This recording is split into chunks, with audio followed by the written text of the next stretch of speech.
o Flamengo, o William Kaiser está no Flamengo, o Lucas Paquetá pode ser um jogador, deve ser. O Paquetá estava na lista do Tite, naquela lista de suplentes do Tite. Então, provavelmente ele estará na próxima lista do técnico da seleção brasileira para esse amistoso aí de setembro. É o futuro da seleção brasileira. Informações do Flamengo aqui no Redação. Alô, William Kaiser, bom dia. Alô, Cereto, tudo bem? Bom dia, um abraço para você, um abraço para os amigos aí que estão acompanhando a Redação, o Luiz, o Aidan, o Flávio Fachel. Flávio Fachel, é um prazer falar com você. Olha a hora, hein, Fachel? Agora 10h47 aqui no Rio de Janeiro. Friozinho aqui, a gente está no CT do Ninho do Urubu, acompanhando o treino do Flamengo, para dar aquelas novidades sobre o Flamengo nesse período, né, de Copa do Mundo. Algumas coisas mudaram, nem tanto como em outros clubes, né? O Maurício Barbieri, ele que era interino, agora é o técnico já efetivado do Flamengo, tem um contrato até o final do ano para continuar no comando do clube. Agora algumas questões de elenco, né? O Vinícius Júnior saiu, como a gente já sabe, Felipe Viseu saiu, foram duas perdas, né, que o Flamengo já sabia que teria nesse período da Copa do Mundo, e quem chegou como reposição, por enquanto, foi o Fernando Uribe. O Fernando Uribe, ele disputou as últimas 3 temporadas do futebol mexicano, respectivamente ele fez 22, 20 e 19 gols, então é um jogador que faz muitos gols, né? Um colombiano que já tem treinado aqui. Agora o problema é se ele vai estar pronto para jogar contra o São Paulo, no jogo da semana que vem, né, no dia 18, é que a janela de transferências ela só abre 2 dias antes, né, na segunda-feira. Então o Flamengo vai ter que agilizar ali o processo de registro do Fernando Uribe para ele poder atuar nessa partida. Se ele não puder atuar, Cereto e amigo ligado no Redação, o Guerreiro é uma opção, né? O Guerreiro, ele tem a liminar, então ele a princípio pode atuar no Campeonato Brasileiro, pode enfrentar o São Paulo, o Guerreiro que disputou, né, a Copa do Mundo também, com uma ajuda, né, dos capitães das outras equipes que assinaram uma autorização pedindo para que o Guerreiro atuasse na Copa do Mundo pelo Peru, atuou, está de volta, ele ainda tem uma liberação e poderia atuar contra o São Paulo. O problema do Guerreiro é outro, o contrato do Guerreiro vai até agosto e o Flamengo teria que renovar para contar com ele para o restante da temporada. Essas são as questões aí que o Flamengo teria para resolver. Agora, o que eu posso falar desses dias que acompanhei o treino do Flamengo, do Maurício Barbieri, é que ele tem testado 2 times, né, 2 formações para esse restante aí de temporada. A primeira é aquela que ele já utilizava, que é aquele 4-1-4-1. Ele, pelo menos nos treinos que eu acompanhei, ele estava utilizando o Lincoln no ataque, o Guerreiro, como eu acabei de falar, é uma opção, mas ele também testou um time no 4-4-2, com um volante, no caso o Rômulo, porque o Cuéllar está suspenso, não vai poder enfrentar o São Paulo, 3 jogadores no meio de campo, que aí seria o Everton Ribeiro pela direita, o Lucas Paquetá centralizado, o Diego pela esquerda, e aí 2 atacantes na frente, né, no 4-4-2, e aí no caso ele teria testado, pelo menos nos treinos que a gente acompanhou, ele testou o Lincoln e o Fernando Uribe. Só que aí o Fernando Uribe tem toda aquela questão, né, que a gente falou do contrato. Então é mais ou menos esse o trabalho do Barbieri, esses testes que ele tem feito de como o Flamengo vai atuar nesse restante de Campeonato Brasileiro. Pelas redes sociais, né, a gente sempre tem ali um feedback dos torcedores. A torcida, pelo menos a maioria dos torcedores, tem gostado mais desse sistema no 4-4-2 com 2 atacantes e não o 4-1-4-1 que ele utilizava até o recesso da Copa do Mundo. Essas são as informações. Vou pedir para o Zé Barcelos para a gente terminar aqui o nosso vivo, só mostrar ali o trabalho do Flamengo. Vou até me virar só para a gente encerrar com essa imagem.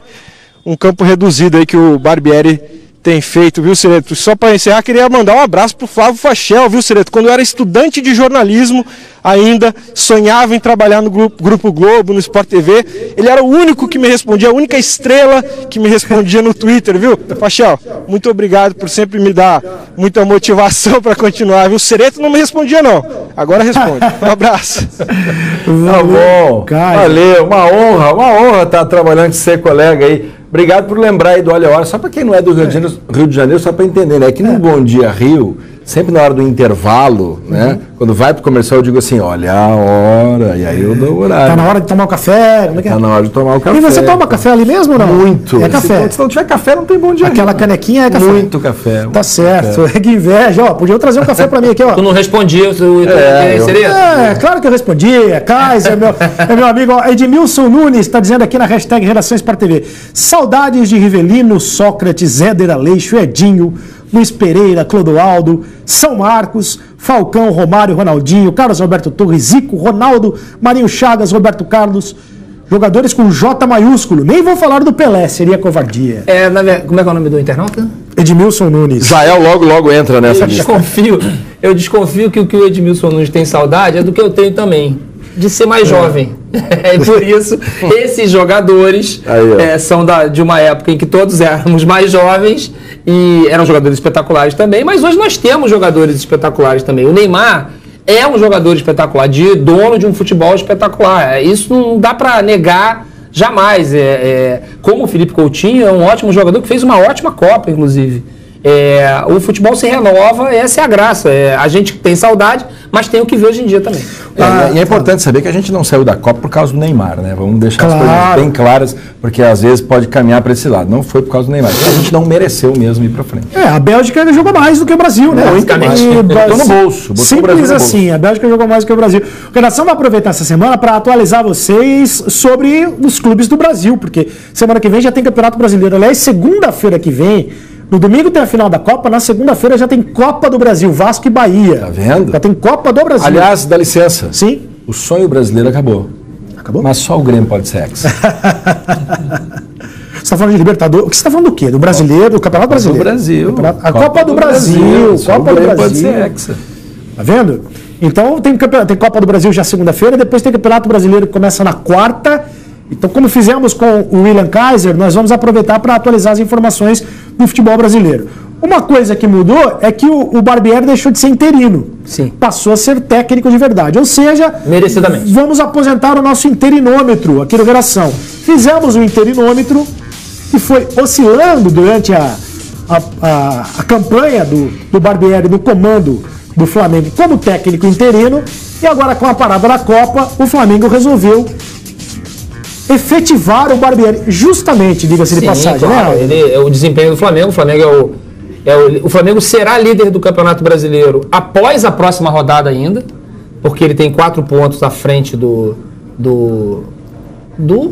quem é o segundo colocado? Que eu esqueci. Quem é o segundo colocado no Campeonato Brasileiro aí? Thiago Teixeira, meu anjo da guarda, que hoje também já não lembro essa altura do campeonato. Quem terceiro é o São Paulo. Esse é um campeonato que é importante ficar entre os 4. Mineiro está na segunda posição. Esse campeonato é importante ficar entre os 4, né? Que na verdade é o que eu sempre digo, é um torneio de acesso a Libertadores, que é o que nos interessa. Entre os 6, na verdade, hoje em dia, né? Quem sabe, todo mundo.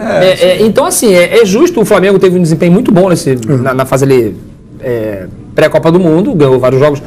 Fez um bom jogo, por exemplo, inclusive um jogo muito difícil, o último jogo contra o Palmeiras em São Paulo, que é um dos melhores times do Brasil, conseguiu um empate, poderia ter vencido, o final do jogo foi meio polêmico, que o juiz não deu o desconto que deveria. São Paulo e Atlético correndo atrás do... Isso, do Atlético e São Paulo pela ordem, Atlético né? São Paulo, o Flamengo tem 4 pontos de vantagem, mesmo no caso de um eventual insucesso com o São Paulo, continuará líder até a rodada seguinte, enfim, então o Barbieri merecidamente venceu a descrença da maioria, porque, enfim, um técnico iniciante desconhecido e merece ser efetivado mesmo numa tendência, né? Seria ter uma tendência do futebol brasileiro hoje apostar em técnicos novos e até esse modelo aí de deixar como interino durante um tempo para depois efetivar tem acontecido bastante. O Flamengo tem 27 pontos, é o líder. Atlético Mineiro e São Paulo tem 23 pontos. O Atlético Mineiro, pelo critério de desempate, é o segundo colocado. O Grêmio do Fachel está na 5ª posição com 20 pontos ganhos, mas tem muito campeonato. Mas vamos lembrar que é a segunda melhor campanha da Libertadores, onde o Flamengo é pote 2. É verdade. Pote 2, que é onde que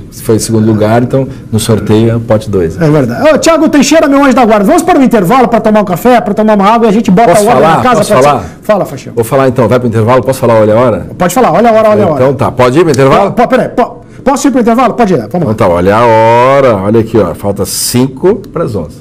Redação volta já.